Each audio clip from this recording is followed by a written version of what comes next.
ದಿನದಿಂದ ದಿನಕ್ಕೆ ಕೊರೋನಾ ಪ್ರಕರಣಗಳ ಸಂಖ್ಯೆ ಏರಿಕೆ ಆಗ್ತಾ ಇದೆ. ಬೆಂಗಳೂರಿನ ಗಲ್ಲಿಗಳಲ್ಲೂ ರಾಜ್ಯದ ಜಿಲ್ಲೆಗಳಲ್ಲೂ ಕೂಡ ಪ್ರಕರಣಗಳ ಸಂಖ್ಯೆ ಏರಿಕೆ ಆಗ್ತಾ ಇರುವಂತಹದ್ದು ರಾಜ್ಯದ ಜನರ ಆತಂಕವನ್ನು ಜಾಸ್ತಿ ಮಾಡ್ತಾ ಇದೆ. ಈ ಆತಂಕದ ನಡುವೆ ಜಯದೇವ ಆಸ್ಪತ್ರೆಯ ಮುಖ್ಯಸ್ಥರಾದಂತಹ ಡಾಕ್ಟರ್ ಮಂಜುನಾಥ್ ಒಂದು ಆತಂಕಕಾರಿ ವಿಚಾರವನ್ನು ಬಿಚ್ಚಿಟ್ಟಿದ್ದಾರೆ. ಅಷ್ಟಕ್ಕೂ ಅವರು ಬಿಚ್ಚಿಟ್ಟಂತಹ ಆತಂಕಕಾರಿ ವಿಚಾರ ಏನು, ಬನ್ನಿ ನೋಡ್ಕೊಂಡು ಬರೋಣ. ಕೋವಿಡ್ ಉಪತಳಿ ಅಬ್ಬರ, ಬಿ ಕೇರ್ಫುಲ್.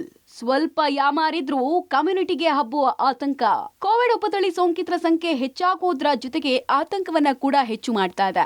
ಈಗಾಗಲೇ 200ರ ಗಡಿ ದಾಟಿರುವ ರಾಜ್ಯದ ಆಕ್ಟಿವ್ ಕೇಸ್ಗಳ ನಡುವೆ ಮತ್ತೊಂದು ಗಂಭೀರ ವಿಚಾರವೊಂದನ್ನು ತಜ್ಞರು ಬಿಚ್ಚಿಟ್ಟಿದ್ದಾರೆ. ಸೋಂಕು ಹೆಚ್ಚಾಗುವ ಭೀತಿ ಜೊತೆಗೆ ಹೊಸ ಸೋಂಕು ಸಮುದಾಯಕ್ಕೂ ಹರಡುವ ಬಗ್ಗೆ ಆತಂಕ ವ್ಯಕ್ತಪಡಿಸಿದ್ದಾರೆ. ಒಮಿಕ್ರಾನ್ ಉಪತಳಿ ನಿಧಾನಕ್ಕೆ ರಾಜ್ಯ ಆವರಿಸುವ ಲಕ್ಷಣ ಗೋಚರ ಆಗ್ತಾ ಇದೆ.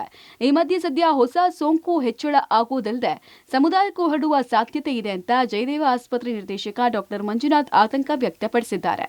ಕಾರಣ ಡಿಸೆಂಬರ್ ಮತ್ತು ಜನವರಿ ತಿಂಗಳಲ್ಲಿ ಹೆಚ್ಚು ಚಳಿ ಇರುವ ಕಾರಣ ಸೋಂಕಿನ ಏರಿಕೆ ತೀವ್ರಗತಿಯಲ್ಲಿ ಸಾಗುವ ಸಾಧ್ಯತೆ ಇದೆಯಂತೆ.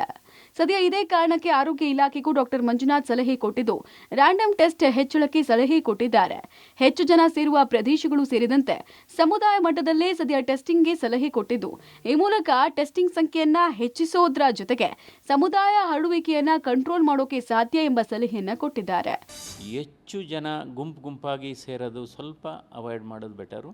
ಅಕಸ್ಮಾತ್ ಆ ಗುಂಪಿನಲ್ಲಿ ಯಾರಿಗಾದರೂ ಕೆಮ್ಮು ಜ್ವರ ಇದ್ದರೆ, ನೆಗಡಿ ಇದ್ದರೆ ಅಂಥವ್ರು ಅವರೇ ಹೋಗಬಾರ್ದು. ಸೊ ಇವಾಗ ಈ ಸಂಖ್ಯೆ ಹೆಚ್ಚಾಗ್ಬೋದು ಸ್ವಲ್ಪ, ಯಾಕಂದ್ರೆ ಟೆಸ್ಟ್ಗಳು ಜಾಸ್ತಿ ಮಾಡಿದರೆ ಹೆಚ್ಚಾಗುತ್ತೆ. ಈಗ ನಾವು 5,000 ಮಾಡ್ತಾ ಇದ್ದಾರೆ ಟೆಸ್ಟ್, 10,000 ಅಥವಾ 20,000 ಟೆಸ್ಟ್ ಮಾಡಿದರೆ ಇನ್ನೂ ಜಾಸ್ತಿ ಆಗುತ್ತೆ. ಸೊ ಅದರಿಂದ ಬಟ್ ಈಗ ಆಲ್ರೆಡಿ ಇದು ಸಮುದಾಯದಲ್ಲಿ ಸರ್ಕ್ಯುಲೇಷನಲ್ಲಿ ಇದೆ ಈ ವೈರಸ್ಸು, ಯಾವುದು ಈ JN1. ಇದಕ್ಕೆ ಆತಂಕ ಪಡೋ ಅವಶ್ಯಕತೆ ಇಲ್ಲ, ಕಾಂಪ್ಲಿಕೇಶನ್ಸ್ ರೇಟ್ ಕಡಿಮೆ ಇದೆ. ಬಟ್ ಆದರೆ ಯಾರ್ಯಾರಿಗೆ ಈ ಕೋಮಾರ್ಬಿಡಿಟೀಸ್ ಅಂತ ಏನು ಹೇಳ್ತೀವಿ ಅವ್ರು ಮುನ್ನೆಚ್ಚರಿಕೆ ವಹಿಸಬೇಕು. ಒಟ್ಟಾರೆ ತಜ್ಞರ ಸಲಹೆಯಂತೆ ಆರೋಗ್ಯ ಇಲಾಖೆ ಕೂಡ ಈ ಬಗ್ಗೆ ಗಂಭೀರ ಚಿಂತನೆಯನ್ನ ಮಾಡಬೇಕಾಗಿದೆ. ಇಲ್ಲದಿದ್ದರೆ ಸೋಂಕು ಸಮುದಾಯಕ್ಕೆ ಹರಡಿದ್ರೆ ದೊಡ್ಡ ಮಟ್ಟದ ಅಪಾಯದ ಜೊತೆಗೆ ಸವಾಲು ಕೂಡ ಎದುರಾಗುವ ಸಾಧ್ಯತೆ ಹೆಚ್ಚಿದೆ. Raghu Mariswamy, metro bureau, public TV, Bengaluru.